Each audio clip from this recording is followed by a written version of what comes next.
অনেক ছেলে মেয়ের একটা কথা বলে, যাকে বিয়ে করতেই পারবো না তার সাথে সম্পর্ক হলো কেন? যার সাথে আমার বিয়ে হবে না আল্লাহ তার সাথে আমার পরিচয় করাই দিলা কেন? আমি শ্রদ্ধার সাথে বলি, ভাইয়া বোন, আল্লাহ পরিচয় করাই দেননি, আপনি নিজে থেকে গিয়ে পরিচয় হয়েছে। নাম্বারটা আপনার রব দিতে নিষেধ করেছিল, আমি নাম্বারটা দিয়েছি। রবে কিন্তু নিষেধ করেছে, অবিবাহিত কেউ পরপুরুষ কথা বলিও না, পর নারী কথা বলিও না, আমি কথা শুরু করেছি। রবে কিন্তু ঠিকই নিষেধ করেছিল, ছেলে মেয়ে বিবাহের আগে গোপনে সাক্ষাৎ করিও না, আমি কিন্তু সেই সাক্ষাৎটা করেছিলাম।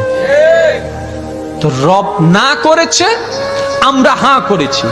দিন শেষে যখন ওই ভালোবাসা চোখের পানি হয়ে ঝরঝর করে ঝরতে লাগলো, এবার শয়তান মনের মধ্যে একটা প্রশ্ন জাগায় দিল ঈমানটা চুরি করার জন্য। সেটা কি? তোমার রবের কাছে চেয়ে লাভ কি? রব তো তোমাকে দিল না, পরিচয় করায় দিল কেন?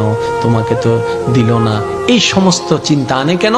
যেন আপনার ঈমানটা দুর্বল হয়ে যায়। যদি সত্যিকার ঈমানটা পাক্কা হয়, আপনি কি বলবেন জানেন? ভুলটা আমার ছিল, আমার আল্লাহর বড় দয়া যে এত বড় বিপদ থেকে আল্লাহ নিজেই আমাকে বাঁচাই ফেলেছেন। সুবহানাল্লাহ।